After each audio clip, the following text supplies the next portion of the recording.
Hello नमस्कार दोस्तों, स्वागत है आप सभी का हमारे यूट्यूब चैनल में। तो दोस्तों, आज की वीडियो में हम देखने वाले हैं साइंस का टॉपिक सीटेट के लिए, जो कि पिछले वर्षों में क्या है पूछे गए क्वेश्चन हैं। आज की वीडियो में हम उन्हीं क्वेश्चनों को करने वाले हैं। तो चलिएगा फ्रेंड्स, देखते हैं हम पहला क्वेश्चन।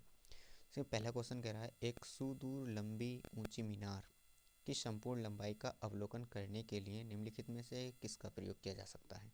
तो फ्रेंड्स, आपको बताना है कि इनमें से कौन से दर्पण का हम प्रयोग करें जिससे कि हम उस आकृति को पूरा की पूरा देख सकें। ऑप्शन ए है हमारा उत्तल दर्पण का, ऑप्शन बी है हमारा अवतल दर्पण का, ऑप्शन सी है समतल दर्पण का, ऑप्शन डी है हमारा उत्तल लेंस का। तो फ्रेंड्स, इसका जो सही जवाब होगा हमारा, इसका सही जवाब होगा हमारा ऑप्शन नंबर ए। यानी कि किसका प्रयोग किया जाएगा, तो ऑप्शन नंबर ए इसका क्या हो जाएगा सही जवाब, उत्तल दर्पण का। तो फ्रेंड्स, जो उत्तल दर्पण होता है वो आकृति से क्या होता है, मतलब इमेज से क्या होता है, छोटी इमेज बना वस्तु से एक छोटी इमेज बनाता है। इसलिए क्या है, इसमें हम पूरा प्रतिबिंब देख सकते हैं। ठीक है, जबकि हमारे जो समतल दर्पण होता है, समतल दर्पण के द्वारा यदि हम प्रतिबिंब देखते हैं तो वस्तु से आधी लंबाई का दर्पण हम पूरा प्रतिबिंब देख सकते हैं। जबकि जो हमारा अवतल दर्पण होता है, ये क्या होता है, वस्तु से बड़ा प्रतिबिंब दिखाता है, इसलिए इसमें क्या होगा, हमारा पूरा प्रतिबिंब नहीं दिखाई देगा। ठीक है, और उत्तल लेंस भी क्या होता है, वस्तु से बड़ा प्रतिबिंब बनाता है। तो इसका सही जवाब होगा हमारा ऑप्शन नंबर ए। चलिएगा नेक्स्ट क्वेश्चन की तरफ देखते हैं। नेक्स्ट क्वेश्चन हमारा क्वेश्चन नंबर 2।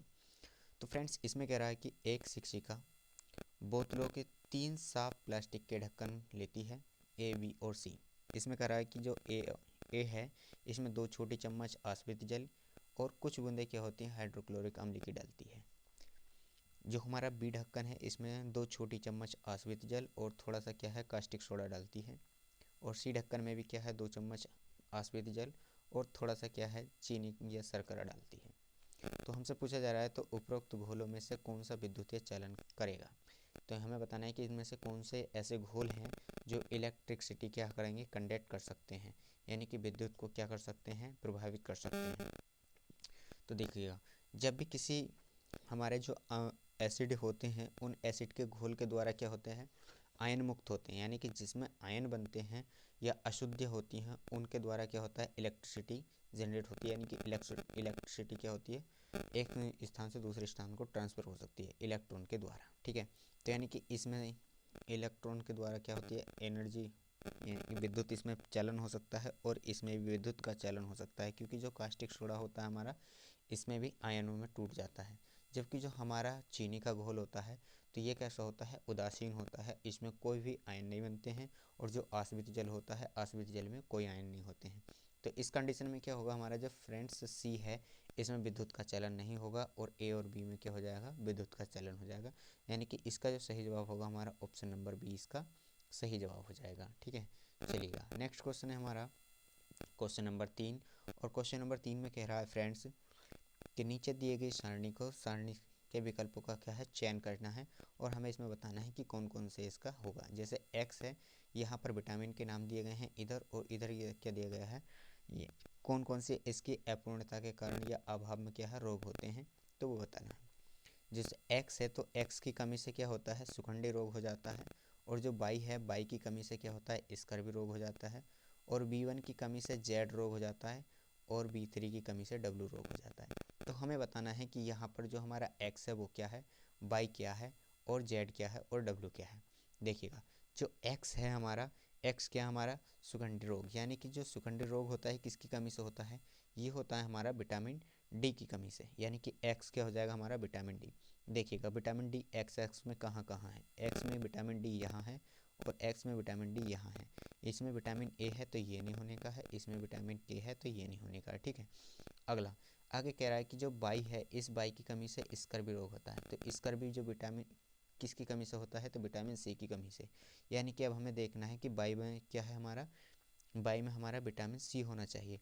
तो देखोगा, यहाँ पर क्या है, विटामिन ए है तो ये नहीं होने का है, इसमें क्या है, विटामिन ए तो ये नहीं होने का है, इसमें विटामिन सी है तो ये पहले कट चुका है, तो विटामिन सी यहाँ है। ठीक है, इसके बाद में कह रहा है जो विटामिन बी1 है, बी1 की कमी से हमारा जेड रोग होता है।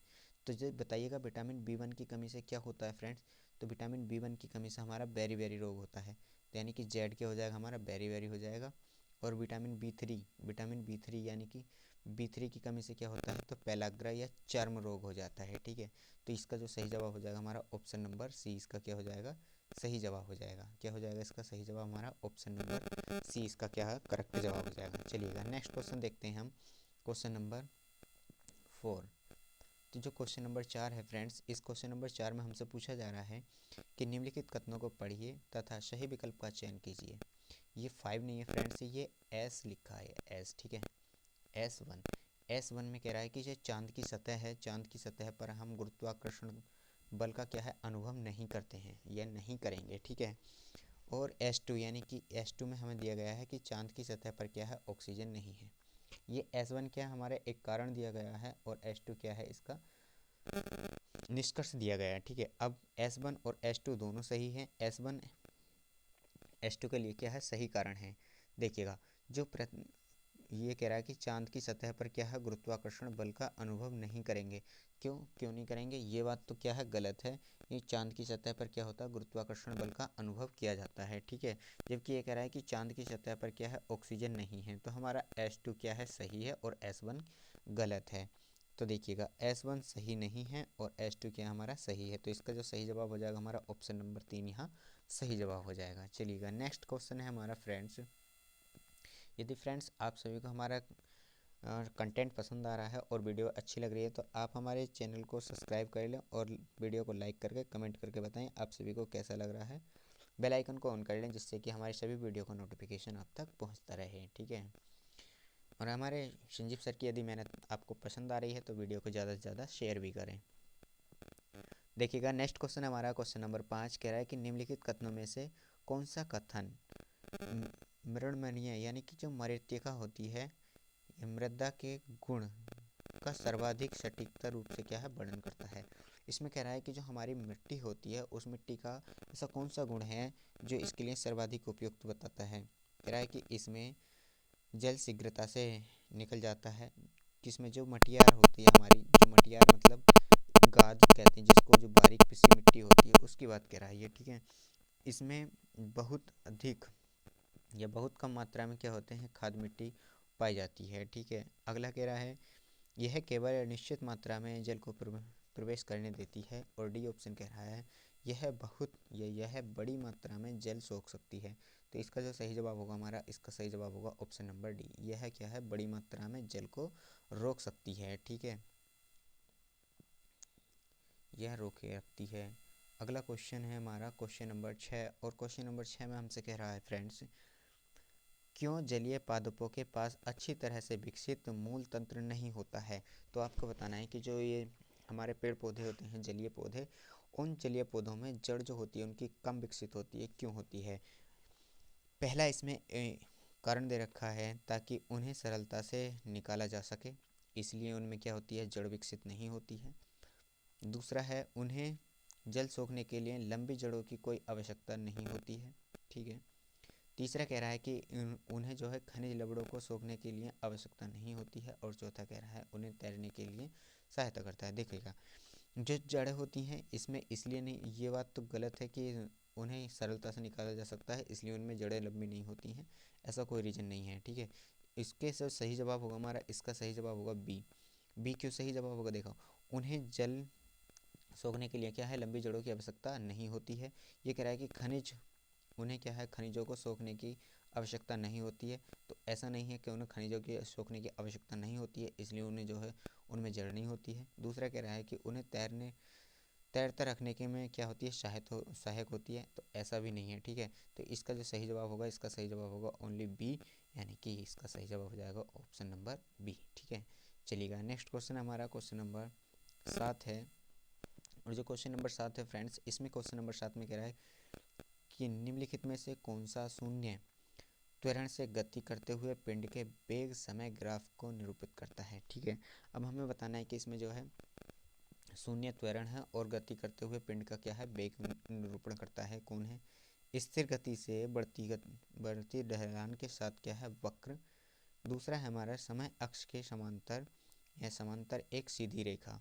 तो जो इसमें हमारा ये कह रहा है, ये हमारा इस तरह से मान लेगा, एक समय अक्ष है और एक क्या है हमारा, क्या है, समय अक्ष के समांतर, ये हमारा जो टाइम है इसके जब समांतर चलेगा तो यहाँ पर क्या होगा, वो कह रहा है शून्य त्वरण। तो फ्रेंड्स त्वरण क्या है, इसका शून्य है, ऊपर की तरफ तो बढ़ ही नहीं रहा, ठीक है। तो ये टाइम में परिवर्तन आ रहा है और गति में परिवर्तन आ रहा है, जबकि त्वरण क्या है, इसका शून्य है। तो जब इस तरह का जब भी कोई ग्राफ बनेगा सीधा सरल रेखा में, या इस तरह का कोई भी सीधा ग्राफ बनेगा तो वो हमारा क्या हो जाएगा, हमारा सही हो जाएगा इसमें, इस कंडीशन में, ठीक है। तो इसका जो सही जवाब हो जाएगा हमारा ऑप्शन नंबर बी इसका सही जवाब हो जाएगा, ठीक है। चलिएगा नेक्स्ट क्वेश्चन हमारा फ्रेंड्स क्वेश्चन नंबर 8, और क्वेश्चन नंबर 8 में हमसे पूछा जा रहा है फ्रेंड्स,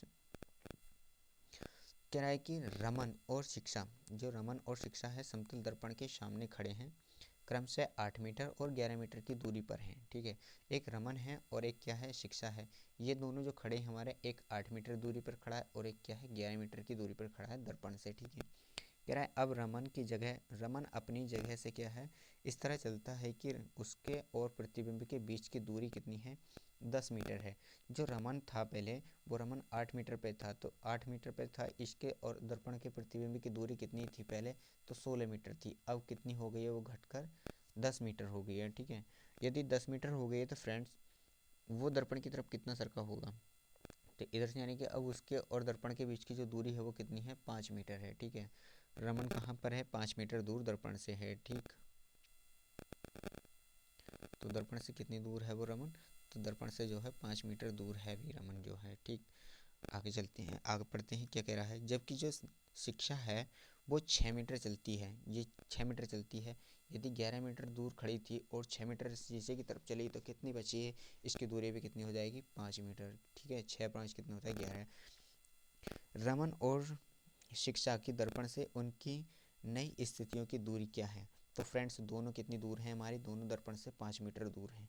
देखिएगा ऑप्शन में क्या है, रमन और शिक्षा दोनों दर्पण से 6 मीटर की दूर हैं, नहीं तो हमारा तो 5 मीटर रहा है।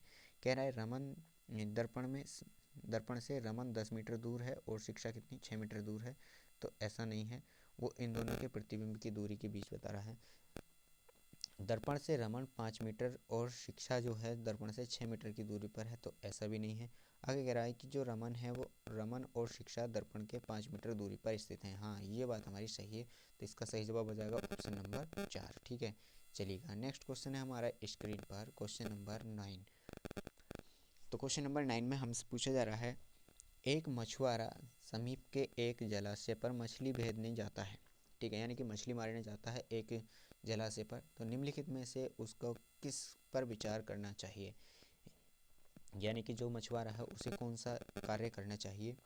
उसे मछली की आभासी स्थिति से ऊपर बर्छी मारनी चाहिए, यानी कि जो उसके हाथ में बर्छी है उस बर्छी से मछली की जो स्थिति दिखाई दे रही है आभासी स्थिति, उससे ऊपर बर्छी मारनी चाहिए। दूसरा है उसे मछली की आभासी स्थिति से नीचे बर्छी मारनी चाहिए।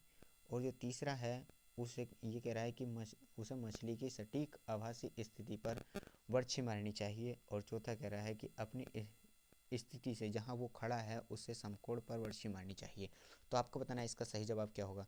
तो जो फ्रेंड्स इसका जो सही जवाब होगा, इसका सही जवाब होगा हमारा option number B. Option number B सही जवाब क्यों होगा, जब भी कभी जो तालाब होता है, ये जल होता है, इस जल में जब किसी की भी वास्तविक स्थिति होती है तो वो वास्तविक स्थिति से क्या होता है, कुछ ऊपर उठा हुआ प्रतीत होता है, ठीक है। कोई भी वस्तु अगर होती है पानी के अंदर तो वो वास्तविक स्थिति से कुछ ऊपर उठी दिखाई देती है। जो यहाँ तालाब के किनारे ये पुरुष खड़ा है, इस पुरुष को इस मछली की आकृति कहाँ दिखाई दे रही होगी, जो वास्तविक मछली है वो यहाँ है, जबकि इसको आकृति यहाँ दिखाई दे रही होगी। यदि ये बर्छी यहाँ मारेगा तो मछली क्या हो जाएगी, बच जाएगी, जबकि ये बर्छी यहाँ मारेगा वास्तविक स्थिति से नीचे तो वो मछली में लगेगी और मछली मर जाएगी। तो इसलिए इसका सही जवाब क्या हो जाएगा, हमारा ऑप्शन नंबर 2 यहाँ पर सही जवाब हो जाएगा, ठीक है। चलिएगा नेक्स्ट क्वेश्चन है हमारा क्वेश्चन नंबर 10, और क्वेश्चन नंबर 10 में कह रहा है कि निम्नलिखित घर्षण के परिणामों के बारे में हमें सही कथन बताना है कि कौन सा इसका सही जवाब होगा। देखिएगा पहला कह रहा है कि जो सर्पिक घर्षण होता है वो ज़्यादा होता है लोटनिक घर्षण से, और स्थैतिक घर्षण क्या होता है, सबसे कम होता है। तो ये बात क्या हो गई, गलत हो गई, क्योंकि जो सर्पिक घर्षण होता है वो लोटनिक घर्षण से ज़्यादा तो होता है, पर इस लोटनिक घर्षण से ज़्यादा क्या होता है, सबसे ज़्यादा होता है हमारा स्थैतिक घर्षण, ठीक है। तो सबसे ज़्यादा क्या हो जाएगा, स्थैतिक घर्षण, फिर सर्पिक घर्षण इससे कम, और लोटनिक घर्षण क्या होता है, सबसे कम होता है। यही बात हमारी क्या हो जाएगी, सही हो जाएगी। स्थैतिक घर्षण सबसे ज़्यादा होता है, ठीक है, सर्पिक घर्षण उससे कम होता है, लोटनिक घर्षण उससे कम होता है। ये दोनों ऑप्शन तो सेम है। सर्पाघर्षण, सर्पाघर्षण नहीं होता, सर्पिक घर्षण होता है। सर्प घर्षण, स्थैतिक घर्षण, लोटन घर्षण, ये तो नहीं है। स्थैतिक घर्षण, सर्पाघर्षण। तो फ्रेंड्स ये दोनों ऑप्शन सेम हैं, और इन दोनों ऑप्शन में ये दोनों ही सही हैं। देखा जाए तो अगर सर्पाघर्षण कहते हैं तो ये वाला सही है, और जो सर्पी घर्षण कहते हैं तो ये वाला सही है, ठीक है। चलिएगा, इसको हम डाउट में छोड़ देते हैं। नेक्स्ट क्वेश्चन देखते हैं अपना। ये हमारा नेक्स्ट क्वेश्चन आया, क्वेश्चन नंबर 11। क्वेश्चन नंबर 11 में कह रहा है कि रेफ्रिजरेटर ए मुक्त करता है या मुक्त होती है एरोसोल, यानी कि जो वायुवियल होता है का छिड़काव बी की क्षीणता करता है। जो बी है वो सूर्य से आने वाली सी को रोकता है, रोकने के लिए उत्तरदायी है। ए बी सी क्रम से हैं। देखिएगा, जो रेफ्रिजरेटर होते हैं, रेफ्रिजरेटर बोले तो फ्रीज, जो फ्रीज होता है वो क्या उत्सर्जित करता है, SO2 उत्सर्जित करता है, CO2 उत्सर्जित करता है, NO3 उत्सर्जित करता है, या CFC। तो ये CFC उत्सर्जित करता है, जिसे बोलते हैं क्लोरोफ्लोरोकार्बन उत्सर्जित करता है। तो ए हमारा क्या हो जाएगा, CFC हो जाएगा, यानी कि क्लोरोफ्लोरोकार्बन हो जाएगा। इसके बाद में कह रहा है जो बी है को क्षीणता करता है, जो बी है इसको क्षीणता करता है कौन, ए। तो ए किसको क्षीणता करता है भाई, ओजोन को क्षीणता करता है, यानी कि जो क्लोरोफ्लोरोकार्बन गैस होती है हमारी, वो वायुमंडलीय ओजोन को क्या करती है, क्षीण करती है, यानी कि कमज़ोर करती है। इसके बाद में कह रहा है जो सी है को रोकने के लिए उत्तरदायी है, यानी कि जो ये बी है ये सी को रोकने के लिए उत्तरदायी होती है, यानी कि ओजोन जो है पराबैंगनी किरणों को क्या है, रोकने के लिए उत्तरदायी होती है। तो इसका मतलब सही जवाब हमारा ऑप्शन नंबर डी हो जाएगा। चलिएगा, नेक्स्ट क्वेश्चन भी हाथों हाथ यहीं से देख लेते हैं। ये है हमारा क्वेश्चन नंबर 4, और क्वेश्चन नंबर 4 कह रहा है हमसे कि जब एक क्षण चुंबक बोले तो यानी कि दंड चुंबक जो इस तरह की होती है हमारी क्षण चुंबक, ठीक है। इस क्षण चुंबक को क्या है, लोहे के बुरादे के समीप लाया जाता है, यानी कि इसके चारों तरफ क्या है भाई, लोहे का बुरादा है, और लोहे के बुरादे के क्या है, ये समीप लाए गए हैं, ठीक है। इसके बाद में कह रहा है तो लोहे का बुरादा उसके अधिकांश किस भाग पर चिपकेगा। तो आपको बताना है कि इस जो लोहे का बुरादा है इस चुंबक के अधिकांश किस भाग पर चिपकेगा। एक भाग पर होता है नॉर्थ, एक भाग पर होता है साउथ, यानी कि NS होता है, ठीक है। कह रहा है कि अधिकांश मध्य में चिपकेगा, केवल मध्य में चिपकेगा, कह रहा है सभी जगह समान चिपकेगा, और कह रहा है अधिकांश दोनों किनारों पर।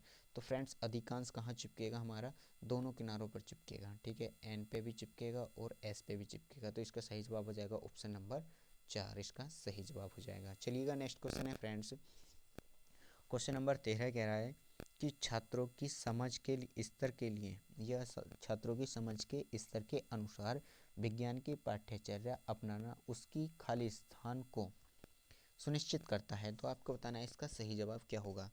वो कह रहा है विषय वस्तु वैधता, कह रहा है ऐतिहासिक वैधता, कह रहा है संज्ञानात्मक वैधता, और पर्यावरणीय वैधता। देखिएगा फ्रेंड्स, उसकी यहाँ पर सही जवाब क्या हो जाएगा, उसका संज्ञानात्मक वैधता, यानी कि जितना संज्ञानात्मक का मतलब क्या होता है, उसके दिमाग में कितना कॉन्सेप्ट भरा है, उस कॉन्सेप्ट से क्या होना चाहिए, वो जुड़ी हुई पाठ्यचर्या होनी चाहिए, यानी कि उसके पूर्व ज्ञान से वो रिलेटेड होना चाहिए। तो इसका सही जवाब क्या हो जाएगा, हमारा ऑप्शन नंबर सी इसका सही जवाब हो जाएगा। चलिएगा, नेक्स्ट क्वेश्चन है हमारा क्वेश्चन नंबर 14। क्वेश्चन नंबर 14 में कह रहा है कि कक्षा 7 के विज्ञान शिक्षक ने अपने विद्यार्थियों से एक क्रियाकलाप करने के लिए कहा, जिसमें उन्हें क्या है, अपने 10 साथियों के शरीर का तापमान मापना है और अपने प्रेक्षणों को क्या है, रिकॉर्ड करना है। इस विधि से कौन सी प्रक्रिया की निपुणता नहीं मापी जा सकती है। तो आपको बताना है कि कौन सी इसमें प्रक्रिया नहीं मापी जा सकती। प्रयोग करना, निष्कर्ष निकालना, मापना और संप्रेषण करना। देखिएगा, इसमें प्रयोग करने जैसी तो कोई ऐसी बात ही नहीं कि हाँ उसमें प्रयोग किया जा रहा है। कह रहा है निष्कर्ष निकालना, हाँ वो निष्कर्ष जरूर निकालेगा। यदि जब थर्मामीटर से वो टेम्परेचर नापेगा तो वो अलग अलग बॉडी का अलग अलग टेम्परेचर देखेगा, तो वहाँ से क्या है, निष्कर्ष निकाल सकता है कि सभी का जो तापमान होता है वो कितना होता है, ठीक है। ये समान होता है, 98.6 फ़ारेनहाइट टेम्परेचर होता है, यानी कि सभी का सेम है, एक ऐसा है। तो यहाँ से ये निष्कर्ष तो निकाल सकता है, ठीक है। मापना, वो बिल्कुल मेज़र करेगा कि तापमान कैसे मापा जाता है। संप्रेषण करना, वो इस बात का भी संप्रेषण करेगा। तो इसका सही जवाब क्या हो जाएगा हमारा? Option number A. वो क्या है? प्रयोग नहीं करेगा, ठीक है। यानी कि प्रयोग क्या होता है? वो कह रहा है प्रक्रिया से निपुणता नहीं मापी जा सकती, तो प्रयोग क्या है? निपुणता से नहीं मापा जा सकता है, ठीक। अगला क्वेश्चन है हमारा, और क्वेश्चन नंबर 15 कह रहा है कि जो कैक्टस होता है, कैक्टस एक रेगिस्तानी पौधा होता है। कैक्टस ने क्या है? कैक्टस रेगिस्तानी परिस्थितियों में जीवित रहने के लिए अपने आप को कैसे परिवर्तित किया है? तो आपको बताना है जो कैक्टस का पौधा है वो एक रेगिस्तानी इलाके में उगने योग्य हो गया है, वो कैसे हुआ है, ठीक है।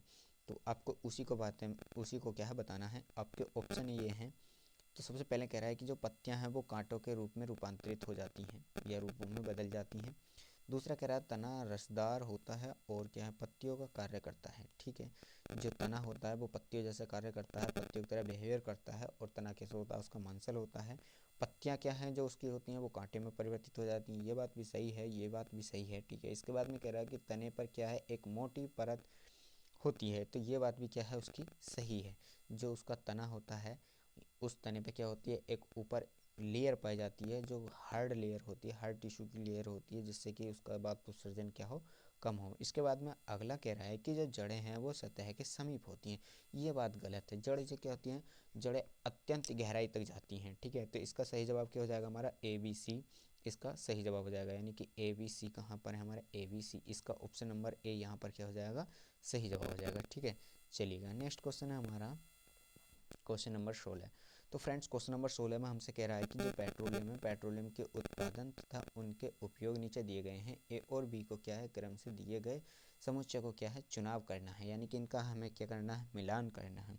देखिएगा, एक तरफ दिया है कोक है, कोलतार है, कोल गैस है और बिटुमिन है, ठीक है, यह बिटुमिन है। इधर दिया गया है खुशबू इत्र विस्फोटक में। दूसरा दिया गया है औद्योगिक ईंधन में, सड़कों पर परत बिछाने में और स्टील का निर्माण करने में। तो हमें क्या है? इसका निर्माण मिलान करना है। तो मिलान कैसे करेंगे चलिएगा देखते हैं। सबसे पहले हम यहाँ पर देखते हैं जो कोक है, कोक किसके साथ में जाता है हमारा? तो कोक क्या होता है हमारा? कोक करता है किसका निर्माण भाई? स्टील का निर्माण करता है। यानी कि ए किसके साथ जाएगा हमारा? फोर्थ के साथ जाएगा, ठीक है। ए किसके साथ जाएगा? तो फोर्थ के साथ में जाएगा। जो कोल तार है फ्रेंड्स, ये इस कोल तार से क्या होता है हमारा? विस्फोटक पदार्थ बनाए जाते हैं और खुशबूदार और इत्र बनाए जाते हैं, ठीक। इसके बाद में हमारा कह रहा है कि जो कोल गैस है, कोल गैस किसके साथ में जाती है हमारी? कोल गैस। तो फ्रेंड्स जो कोल गैस है ये किसका काम करती है? कोल गैस औद्योगिक ईंधन के रूप में काम करती है, ठीक है। किसके रूप में काम करती है? ईंधन के रूप में काम करती है। और जो हमारा बिटुमिन है ये किसका काम करता है? ये करता है सड़क पर परत बिछाने का काम करता है। तो यहाँ पर हमारा जो सही जवाब हो जाएगा आप देख सकते हैं क्या हो जाएगा हमारा? 4 4 1 2 3, 4 1 2 3। तो 4 1 2 3 किसमें? हमारा पहला ऑप्शन ही है। तो पहला ऑप्शन ही यहाँ पर क्या हो जाएगा? सही हो जाएगा। चलिएगा नेक्स्ट क्वेश्चन देखते हैं। हमारा नेक्स्ट क्वेश्चन है हमारा क्वेश्चन नंबर 17। और क्वेश्चन नंबर 17 में कह रहा है कि जीवाश्मी ईंधनों के विषय पर विद्यार्थियों की अभिसारी का मतलब होता है डाइवर्जेंट थिंकिंग, यानी कि खुली सोच रखने वाला। सोच का आकलन करने के लिए उदाहरणों का क्या करते हैं? प्रश्न निम्नलिखित में से एक डाइवर्जेंट होता है, एक ओपन एंडेड होता है। तो हमारे ये क्या है? ओपन एंडेड होगा, सॉरी डाइवर्जेंट नहीं होगा, ओपन एंडेड होगा, यानी कि खुली सोच रखने वाला, ठीक। उदाहरण प्रश्न निम्न में से कौन सा है? तो आपको बताना है इसमें से कौन सा सही होगा हमारा। कह रहा है कि जीवाश्मी ईंधनों की अपेक्षा सौर ऊर्जा के कोई 5 लाभ लिखिएगा। ये हमारे खुली सोच वाला होगा। दूसरा कह रहा है कि कोयले के निर्माण में निहित चरणों की सूची बनाइएगा, या ये खुली सोच वाला होगा। तीसरा कह रहा है हमारा पेट्रोलियम के प्रभाजी आसवन का नामांकित चित्र बनाइए, क्या ये खुली सोच वाला होगा? या क्या होगा यदि पेट्रोलियम के सभी भंडार समाप्त हो जाएं? तो फ्रेंड्स यहाँ पर क्या होगा? बच्चा डाइवर्जेंट करेगा, यानी कि थिंकिंग करेगा, डिफरेंट तरह से सोचेगा, ठीक है। तो यही क्या होगा? हमारा ओपन एंडेड क्वेश्चन हो जाएगा। तो यानी कि खुली सोच वाला यहाँ पर हो जाएगा। तो इसका सही जवाब हो जाएगा ऑप्शन नंबर डी। चलिएगा नेक्स्ट क्वेश्चन है हमारा क्वेश्चन नंबर 18। और क्वेश्चन नंबर 18 में हम देखते हैं कि क्या पूछा जा रहा है इसमें। जस्ट एक मिनट फ्रेंड्स, चलिएगा फ्रेंड्स, थोड़ा सा बाय मिस्टेक हो गया तो कुछ। चलिएगा आइए देखते हैं आगे। हमारा क्वेश्चन नंबर 18 कह रहा है कि किसी विद्यार्थी ने ए तथा बी अंकित प्रश्नावलियों के बिलियनों में क्या है एक चुटकी हल्दी डाली है। ठीक है, यानी कि दो प्रश्नावली हैं, एक ए प्रश्नावली है और दूसरी क्या है हमारी बी प्रश्नावली है। इसमें क्या है एक चुटकी उसने हल्दी डालती दोनों में। ठीक है, तो निम्नलिखित अपनी कॉपी में क्या है वो उसने ये निष्कर्ष निकाला है और हमें बताना है कि क्या क्या हो रहा है। देखो S1 में कह रहा है कि जो बिलियन ए है वो लाल हो गया और बिलियन बी क्या है कोई परिवर्तन नहीं देता है। यानी कि जो ए है वो लाल हो गया, तो जो लाल हो गया फ्रेंड्स, तो लाल किस में होता है हमारा, जो हल्दी होती है, जो टर्मरिक होती है, वो एसिड के साथ में कैसा कलर देती है, एसिड के साथ में वो नो कलर देती है। नो कलर मतलब वो पीली की पीली रहेगी, यानी कि कोई परिवर्तन नहीं होता है एसिड के साथ में। और जबकि जो जो हमारा क्षार होता है, क्षार यानी कि बेस के साथ में क्या हो जाती है वो लाल हो जाती है। तो यानी कि ए में क्या हो जाएगा हमारा बेस हो जाएगा। ठीक है, ए में क्या हो जाएगा बेस हो जाएगा, यानी कि क्षार हो जाएगा। ठीक है, और यानी कि जो बी है इसमें यहाँ पर क्या हो जाएगा हमारा अम्ल हो जाएगा। ठीक, इसमें क्या हो जाएगा हमारा अम्ल हो जाएगा, क्योंकि अम्ल में क्या है कोई भी कलर नहीं दे रहा है। इसके बाद में वो कह रहा है कि जो बिलियन ए है वो क्षार है। हाँ ये बात सही है, जो बिलियन ए है वो क्षार है और बिलियन बी क्या है हमारा, बिलियन बी अम्ल है। ठीक, सही है, ये बात क्या है इसकी सही है। आगे देखते हैं आगे क्या कह रहा है वो। आगे कह रहा है फ्रेंड्स S3 में कह रहा है अम्ल क्षार को तथा लवण में विभेदन के लिए हल्दी का उपयोग किया जा सकता है। निम्नलिखित में से कौन सा कथन सही है। ये कह रहा है कि जो S1 है और S2 अवलोकन है और S3 क्या है निष्कर्षण है। और कह रहा है कि S1 क्या है अवलोकन है और S2 क्या है इसका निष्कर्षण है। हाँ, तो यहाँ पर हमारा यही सही हो जाएगा। जो S1 है वो क्या है अवलोकन है, हमने अवलोकन किया, ये परीक्षण किया उसका, और ये क्या है उसका निष्कर्ष निकला कि जो ए है वो क्षार है और जो बी है वो क्या है अम्ल है। तो इसका सही जवाब क्या हो जाएगा हमारा ऑप्शन नंबर 20 का सही जवाब हो जाएगा। ठीक है, चलिएगा नेक्स्ट क्वेश्चन की तरफ, और नेक्स्ट क्वेश्चन देखते हैं फ्रेंड्स। हमारा क्वेश्चन नंबर है 19। क्वेश्चन नंबर 19 में कह रहा है कि सौर परिवार के 8 ग्रहों में से 6 ग्रह अपने अक्षों पर क्या है पश्चिम से पूर्व की दिशा में घूर्णन करते हैं। अन्य 2 ग्रह जो अपने अक्ष पर या अपने घूर्णन अक्षों पर क्या है पूर्व से पश्चिम की ओर घूर्णन करते हैं, कौन से हैं। तो देखिएगा कौन कौन से हैं वो ग्रह। एक तो हमारा क्या है शुक्र है, एक क्या है हमारा शुक्र है और एक क्या है यूरेनस। ये दोनों क्या है, ये दोनों विपरीत दिशा में घूमते हैं, जबकि बाकी 6 क्या हैं वो दूसरी दिशा में घूमते हैं। यानी कि वो सब कह रहा है कि 6 जो हैं अपने अक्ष पर पश्चिम से पूर्व की दिशा में घूमते हैं, जबकि जो ये दोनों हैं ये क्या है पूर्व से पश्चिम की दिशा में घूमते हैं। ठीक है, चलिएगा नेक्स्ट क्वेश्चन है, नेक्स्ट क्वेश्चन देखते हैं हम क्वेश्चन नंबर 20। और क्वेश्चन नंबर 20 में हमसे पूछा जा रहा है फ्रेंड्स ओजोन के बारे में नीचे दिए गए कथनों पर विचार कीजिएगा। चलिएगा, ओजोन वायुमंडल के उच्च स्तर पर ऑक्सीजन पर पराबैंगनी किरणों के द्वारा क्रिया के द्वारा क्या होती है बनती है। तो ये बात क्या है हमारी, ये बात पूर्णतः क्या है सही है।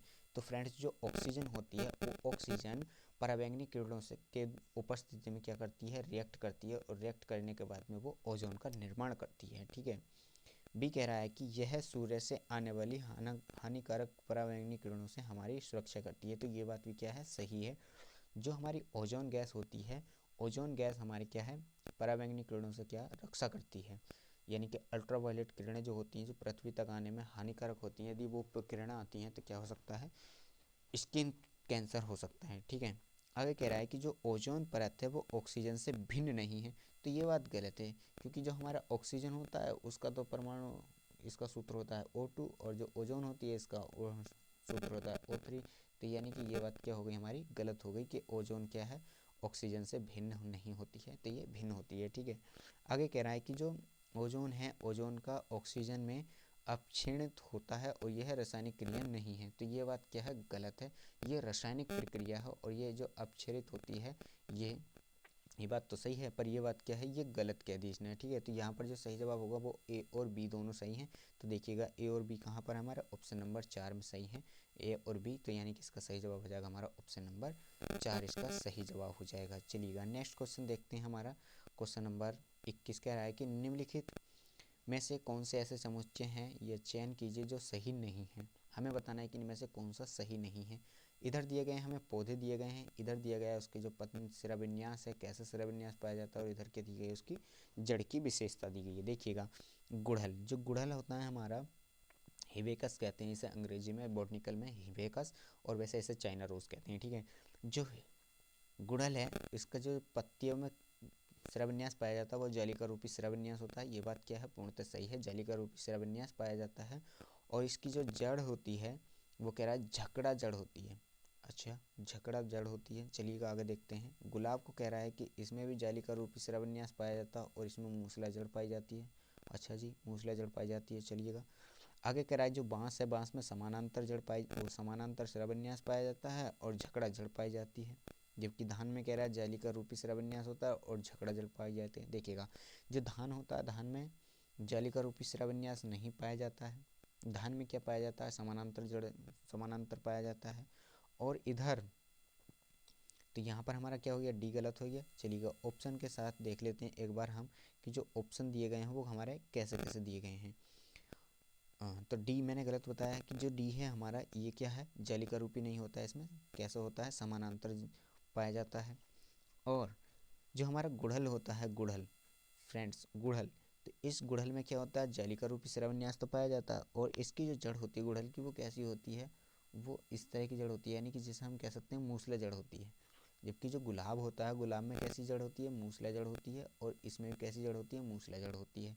तो यानी कि ए भी गलत है हमारा, और क्या है हमारा, डी भी गलत है। तो सही कौन कौन सी हमारे यहाँ पर, तो सही है हमारा बी सही है और हमारा सी सही है। और हमसे पूछा क्या था, हम ये देख लेते हैं एक बार। ये कह रहा है कि सही नहीं है। अच्छा, हमसे गलत का गलत पूछा है, तो गलत कौन कौन सा है हमारा, एक तो हमारा ए गलत है और दूसरा हमारा डी गलत है। ठीक है, तो हमसे भी ये पूछा गया है, तो इनके अनुसार हमें देखना है कौन सा सही नहीं है इसमें। तो इसमें जो सही नहीं है वो ए और डी सही नहीं है, यानी कि ऑप्शन नंबर हमारा सी सही हो जाएगा, हमसे नहीं पूछा है। ठीक है, चलिएगा नेक्स्ट क्वेश्चन है हमारा। तो क्वेश्चन नंबर नेक्स्ट देखते हैं हमारा, क्वेश्चन नंबर 22, और कह रहा है कि निम्न नीचे दिए गए दो प्रकार हैं और इनका परिवर्तनों का क्या है, अध्ययन करना है। अब हमें बताना है कि क्या परिवर्तन है। ये कह रहा है कि जो कलिका का पुष्पन, कलिका का पुष्पण, यानी कि कली है और कली से क्या बन गया, वो पुष्प बन गया। ठीक है, दूसरा इसी में कह रहा है कि जो घास है वो घास का काटना, ये बताना है आपको कैसा परिवर्तन है, भौतिक परिवर्तन है, अनुत्क्रमणीय परिवर्तन है या उत्क्रमणीय परिवर्तन है, कैसे परिवर्तन है ये बताने हमें। ठीक है, इधर कह रहा है कि गर्म करने पर लोहे का फैलना और जल का क्वथनांक, यानी कि जल का उबलना, ये कैसे परिवर्तन है दोनों। तो हमें यहाँ पर यही बताना है कि यहाँ पर जो है क्या क्या है। देखिएगा जो ए है वो भौतिक परिवर्तन है, ये कह रहा है कि ये भौतिक परिवर्तन है, और बी रासायनिक परिवर्तन है, और ये से कह रहा है ये केमिकल चेंजेस है। अच्छा, ऐसा तो नहीं होता है। जो भौतिक परिवर्तन होता है, चलो भौतिक परिवर्तन इसको एक कंडीशन में मान सकते हैं हम। कह रहा है जो ए है वो रासायनिक परिवर्तन है। अच्छा जी, बी कह रहा है भौतिक परिवर्तन है, ए कह रहा है कि अणु उत्क्रमणीय परिवर्तन है। हाँ, ये बात सही है, अणु उत्क्रमणीय परिवर्तन है। अणु उत्क्रमणीय परिवर्तन का मतलब होता है कि जो एक कंडीशन में आ जाती है उस कंडीशन से दोबारा वो पहली कंडीशन में नहीं आती है, उसको कहते हैं हम अणु उत्क्रमणीय प्रक्रिया। ठीक है, देखिएगा कैसे अनुत्क्रमणीय प्रक्रिया, यह कली थी, पुष्प बन गए, अब पुष्प से कली नहीं बन सकती, तो ये क्या हो गई हमारी अनुत्क्रमणीय प्रक्रिया। घास का कटना, यदि घास कट गई तो वो पुनः उस पर नहीं लग सकती या पुनः वो वैसी नहीं हो सकती। ठीक है, तो ये भी कैसी हो गई हमारी अनुत्क्रमणीय प्रक्रिया। तो यानी कि ए तो हमारा क्या हो गया, अनुत्क्रमणीय प्रक्रिया हो गई। ठीक, अब बात करते हैं इधर गर्म लोहे की। जब गर्म लोहा क्या होता है, वो फैल जाता है और ठंडा होने के बाद में क्या हो जाता है, वो सिकुड़ जाता है। तो यानी कि ये कैसी हो गई हमारी, रिवर्सिबल हो गई, यानी कि इसको क्या करते कह सकते हैं हम, प्रत्यावर्ती क्रिया कह सकते हैं। तो यानी कि ये क्या हो गई हमारी, प्रत्यावर्ती क्रिया हो गई। जल उबल जाएगा और ठंडा होने पे क्या हो जाएगा, वो फिर से पहली कंडीशन में आ जाएगा। ठीक है, तो यानी कि ये कैसा हमारा प्रत्यावर्ती परिवर्तन। तो यहाँ पर हमारा सही जवाब क्या हो जाएगा, ऑप्शन नंबर तीसरा यहाँ पर सही जवाब हो जाएगा। चलिएगा नेक्स्ट क्वेश्चन देखते हैं हम। क्वेश्चन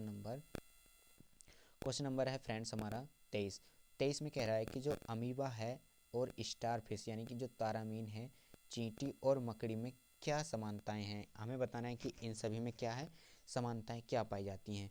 वे सभी रीढ़ की हड्डी रहित होती हैं, यानी कि उनमें क्या होती है, बैकबोन नहीं पाई जाती है। दूसरा कह रहा है उन सब के शरीर पर क्या होते हैं, स्कल्स, यानी कि जो सल्क होती हैं वो होते हैं। तीसरा कह रहा है वे प्रजनन के लिए अंडे देते हैं और वे क्या है, जल में रहते हैं। तो देखिएगा, जो चींटी होती है वो जल में नहीं रहती है, मकड़ी जल में नहीं रहती, ठीक है। अगर अंडे की बात करते हैं फ्रेंड्स, तो अमीबा कभी अंडे नहीं देता, तो ये बात भी इसकी गलत हो गई, ठीक है। सल्क की अगर हम बात करते हैं, अमीबा में सल्क नहीं पाई जाती हैं, मकड़ी में भी सल्क नहीं पाई जाती हैं और चींटी पे भी सल्क नहीं पाई जाती। तो इसका सही जवाब होगा हमारा ऑप्शन नंबर 1। क्या है, सभी ये इनवर्टिब्रेट्स हैं, यानी कि इन सभी में क्या है, रीढ़ की हड्डी नहीं पाई जाती।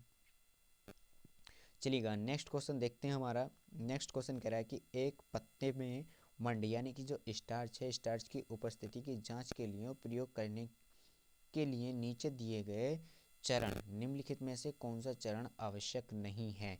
तो फ्रेंड्स हमें ध्यान देना है किस पर नहीं है, पूछा हमसे कि ऐसा कौन सी प्रक्रिया है जिसके द्वारा हम स्टार्च की क्या है, जांच नहीं कर सकते। पहला कह रहा है कि पत्ते को पहले पानी में उबालना और फिर अल्कोहल में। तो ये बात क्या है, हमारी सही है।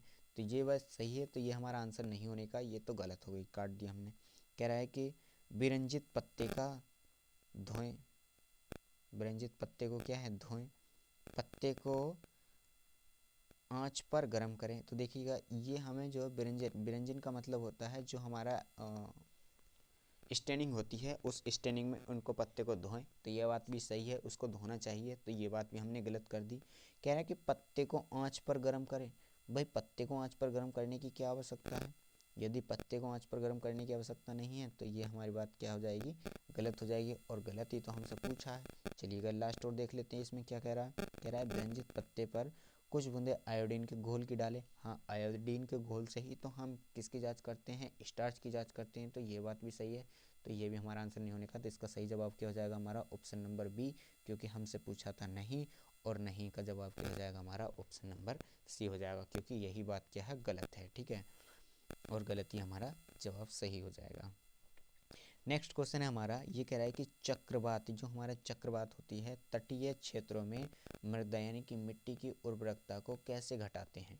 अब बताना है कि इसके द्वारा मृदा, जो तटीय स्थान होते हैं वहाँ पर मृदा की उर्वरकता कैसे घटाई जाती है। उस स्थान के भौम जल को बढ़ाकर, उस स्थान के भौम जल स्तर को घटाकर।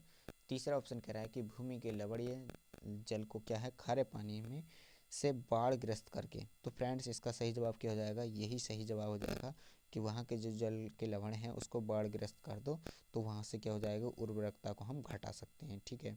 चलिएगा नेक्स्ट क्वेश्चन है हमारा क्वेश्चन नंबर 26, और क्वेश्चन नंबर 26 का आपको सही जवाब बताना है क्या होगा। कह रहा है कि निम्नलिखित कथनों में से कौन से कथन निराई के संबंध में सही नहीं है। हमसे पूछा है सही नहीं है। देखिएगा ऑप्शन नंबर ए कह रहा है हमारा कि जो मृदा होती है यानी कि मिट्टी की जुताई खरपतवार को उखाड़ने और मारने की में सहायता करती है। तो ये बात क्या है हमारी, ये बात सही है। तो जो बात सही है वो हमारा जवाब नहीं हो सकता, इसको काट देते हैं। कह रहा है कि खरपतवार नाशी फलों फसलों और किसानों के लिए क्या है, हानिकारक नहीं है। तो ये बात गलत है, ये बात गलत है, तो ये हमारा सही जवाब हो जाएगा। आगे कह रहा है निराई फसलों की कटाई से ठीक पहले करनी चाहिए। अच्छा, ठीक पहले करनी चाहिए, तो ये बात क्या है, गलत है। तो ये गलत है, तो हमारी जो बात गलत है वही क्या हो जाएगी, सही। तो यानी कि ये बात क्या हो जाएगी, हमारी सही हो जाएगी। और कह रहा है कि ज़मीन के समीप खरपतवार को उखाड़ के द्वारा समाप्त किया जाता है। तो ये बात क्या सही है, ये बात सही है, तो ये हमारी बात गलत हो जाएगी, ठीक है, क्योंकि हमसे गलत पूछा है। तो गलत कौन कौन है इसमें, बी गलत है और सी गलत है। तो बी और सी गलत है, तो यानी कि हमारा ऑप्शन नंबर ए क्या हो जाएगा, इसका राइट जवाब हो जाएगा। चलिएगा नेक्स्ट क्वेश्चन देखते हैं। हमारा नेक्स्ट क्वेश्चन है क्वेश्चन नंबर 27, और क्वेश्चन नंबर 27 में हमसे पूछा है रॉकेट ईंधन की विशेषताएं क्या हैं। तो आपको बताना है कि जो रॉकेट का ईंधन होता है उसकी विशेषताएं क्या हैं। वो हल्का होता है, हाँ हल्का होता है, ये बात सही है। उच्च कैलोरी मान का होता है, तो ये बात भी सही है, उच्च कैलोरी मान का होता है। क्यों, क्योंकि जब उच्च कैलोरी मान होता है कम वायु की उपस्थिति में भी क्या है, आसानी से जल सकता है, ठीक। यानी कि ए सही है हमारा, बी भी सही है। इसके बाद में कह रहा है कि वायु के अभाव में धीरे जलता है। यदि वायु के अभाव में धीमे जलता है तो फिर उच्च कैलोरी मान कैसे हो सकता है। तो ये बात क्या हो जाएगी, गलत हो जाएगी, और ए और बी हमारा क्या हो जाएगा, सही जवाब, यानी कि ऑप्शन नंबर सी यहाँ पर हमारा सही जवाब हो जाएगा, ठीक है। चलिएगा नेक्स्ट क्वेश्चन हमारा क्वेश्चन नंबर 28, और क्वेश्चन नंबर 28 में हमसे पूछा जा रहा है फ्रेंड्स, क्या पूछ रहा है हमसे, चलिएगा, निम्नलिखित कथनों को पढ़िए और सही विकल्प का चयन कीजिएगा। तो देखिएगा, एक अभिकथन दिया है हमें, कह रहा है कि जो अभिकथन ए है इसमें कह रहा है पेट्रोलियम को काला सोना कहा जाता है। चलिएगा, कह दिया हमने काला सोना इसको। ये कह रहा है कि जो कारण है इसका, वो कह रहा है कि पेट्रोलियम के भंडार काली मिट्टी में पाए जाते हैं। अच्छा, ये बात तो सही है, काला सोना कहते हैं, पर यह बात गलत है कि काली मिट्टी में ही पाया जाता है। तो यानी कि ए सही है परंतु आर गलत है। तो ठीक है, इसका सही जवाब क्या हो जाएगा हमारा, ऑप्शन नंबर 3 इसका सही जवाब हो जाएगा। नेक्स्ट क्वेश्चन है हमारा क्वेश्चन नंबर 29। तो क्वेश्चन नंबर 29 और 30 हम दोनों एक ही साथ में देखे लेते हैं। ठीक है, ये कह रहा है कि निम्नलिखित में से किसको मिलाने से दूध का जो सेल्फ जीवन होता है वो बढ़ाया जा सकता है। ठीक है, कह रहा है सोडियम बाइकार्बोनेट। हाँ, सोडियम बाइकार्बोनेट से जल का दूध का सेल्फ बढ़ाया जा सकता है। दूसरा कह रहा है लैक्टिक एसिड। अच्छा, तीसरा कह रहा है जल और चौथा कह रहा है कार्बनिक अम्ल। देखिएगा, जो सोडियम बाइकार्बोनेट है ये इसका सही जवाब हो सकता है। जो लैक्टिक अम्ल होता है फ्रेंड्स, जब लैक्टिक अम्ल बन जाता है तो लैक्टिक अम्ल बनने के बाद में क्या होता है, उसमें दूध से दही बन जाता है। तो मैं इसको जो है यहाँ पर इसमें हम सही जवाब जो मानेंगे, इसका सही जवाब हमारा ऑप्शन नंबर ए सही जवाब होना चाहिए, ना कि हमारा लैक्टिक एसिड होना चाहिए। तो फ्रेंड्स, इसका सही जवाब क्या हो जाएगा हमारे अनुसार, तो इसका सही जवाब होना चाहिए सोडियम बाइकार्बोनेट। क्योंकि यदि हम लैक्टिक अम्ल के बारे में बात करते हैं तो लैक्टिक अम्ल से क्या होता है, दूध का जीवन कहाँ बढ़ जाएगा, वो दूध कहाँ रह जाएगा, फिर उससे तो एक नया प्रोडक्ट बन जाएगा। ठीक है, चलिएगा नेक्स्ट क्वेश्चन देखते हैं हम।